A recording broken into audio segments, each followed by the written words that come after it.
All right, when you're troubleshooting a pump, you want to first make the determination, is the pump running or not? In this case, the pump is running. It's just running real slow. So you want to make sure that there's enough water in the pond. That's the first step. In this case, there is. Second thing is you want to see what's preventing water from getting through that pump and up to the waterfall. So we're going to start disassembling the skimmer here and see what the problem actually is. So this actually looks pretty good. Doesn't look like it's too clogged up. A little bit of stuff in here, but nothing to cause and prevent that from running as slow as it is.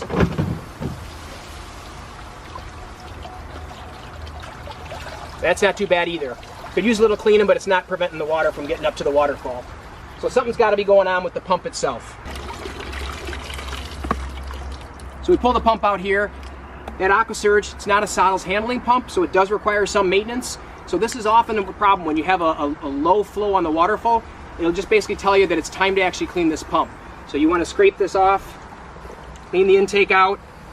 While you have it out, good idea to actually pull this cage off and just inspect the pump.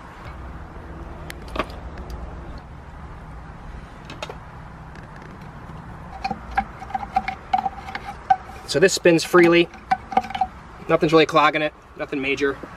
Just needed some maintenance as far as the screen goes, cleaning that intake off. Now, once you actually do this and clean it off, you want to make sure you scoop anything else out of the skimmer that could be down there. Because as soon as that pump turns back on, it's like a vacuum. So you may have pulled that out and it had some material on that, but when you actually go to put it back in and plug it in, if there's stuff still laying around there, it's just going to go right back around that. So small little net, scoop the stuff out of there, make sure you get everything out.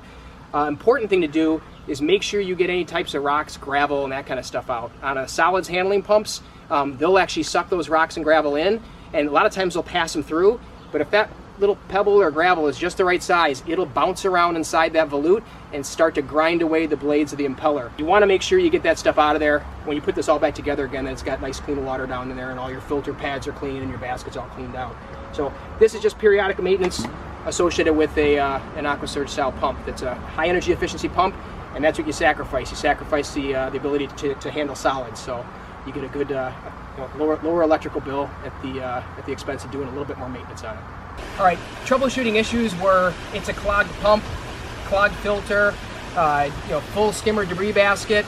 Those really aren't troubleshooting things. That's just maintenance. We talked about the Aquasurge being a high energy efficient, non-solids handling pump where that screen actually gets clogged up and has to be maintained.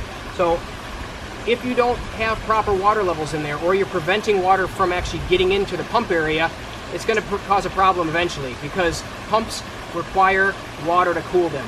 Whether it's an Aquasurge asynchronous pump, an SLD solids handling asynchronous pump, or whether it's the PLs and PNs and Aquascape 3000, 4500, 7500, all those pumps actually require water to actually cool them. So by preventing water from getting the pumps, you're most certainly going to actually have a premature end to that pump.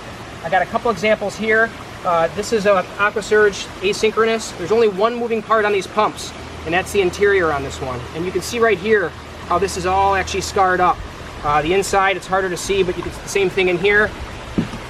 And in this case, this actually heated up so much that the plastic on the back end of this almost turned into like molten plastic and actually hardened up. So that's a good indicator when we pull these apart for warranty analysis that this pump actually overheated. Other way you can tell is the pump actually ballooned out. So the internals actually heated so much it caused the plastic to actually swell. Kind of hard to see, but it kind of bulges out on the side of this.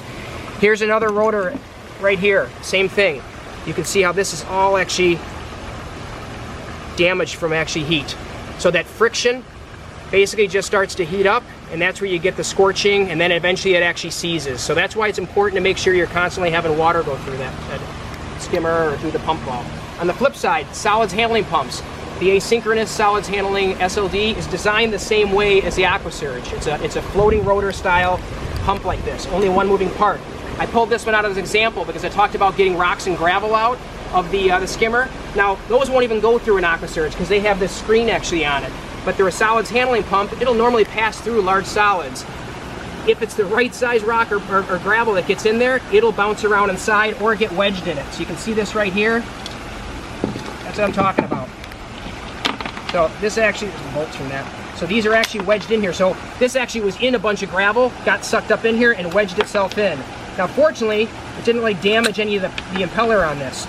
But either this pump, the SLDs, or the PN series pumps, they actually will get in there and it'll slowly grind down the impeller. So you might actually see a water flow decrease and you're wondering why and scratching your head. It's because the impeller blades on this are actually worn down and it's just not as efficient as pushing water. So the nice thing about the SLD, it's real similar to the Aquasurge, it's one moving part.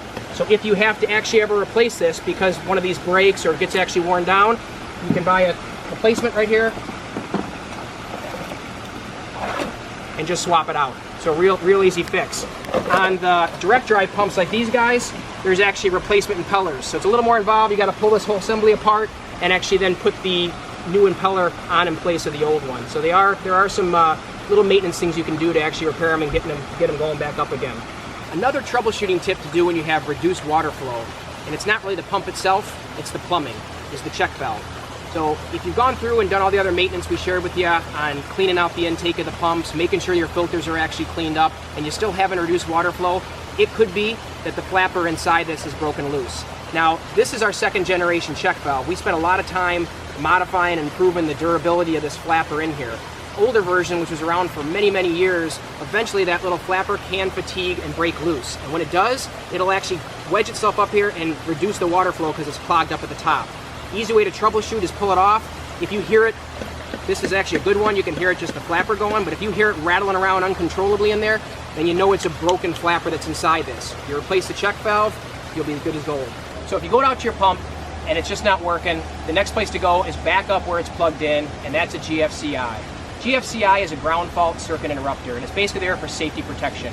You often see it in your bathroom, sometimes your kitchen along the backsplash where the sink is at, or you'll see it outside, and it's designed to protect you, which is really important when you're actually dealing with electricity and water.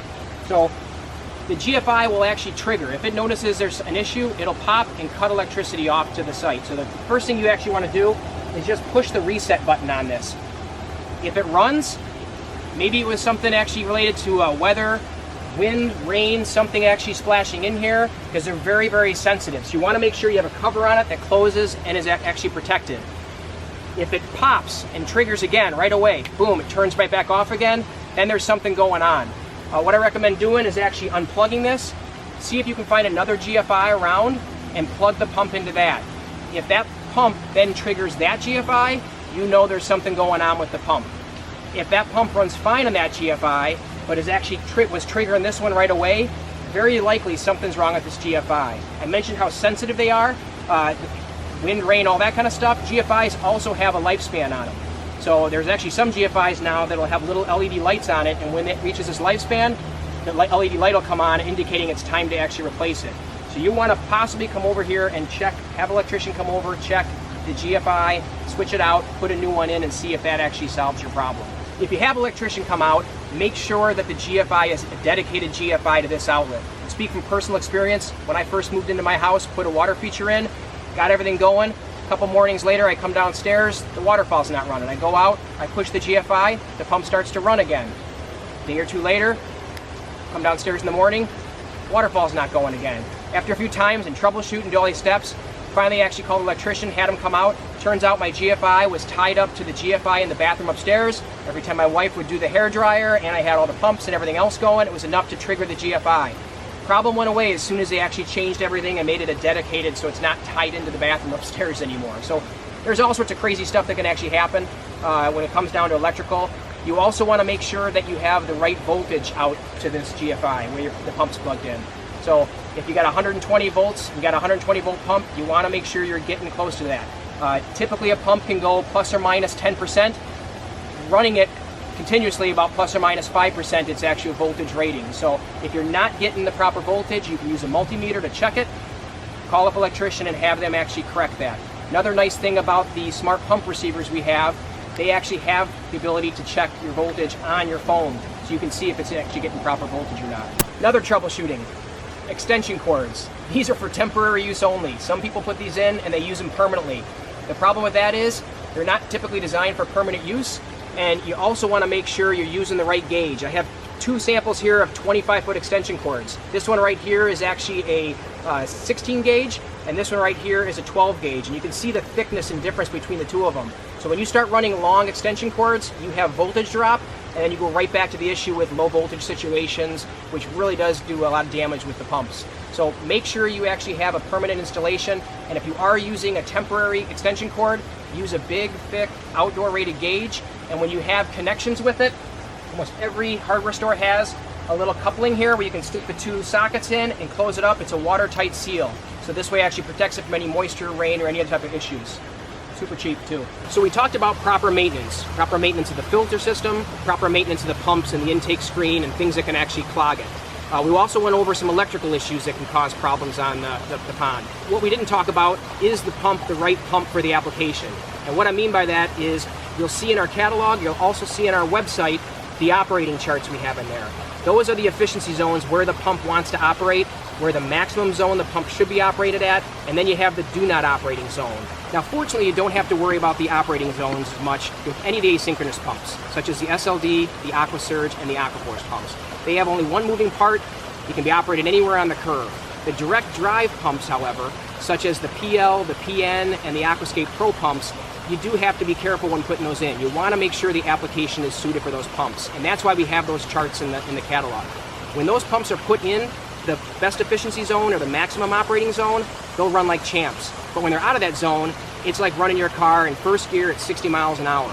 So often someone will put a high flow direct drive pump on a small little pond or a pond that has a very low head height on it. That'll cause that pump to run to the very right side of the curve.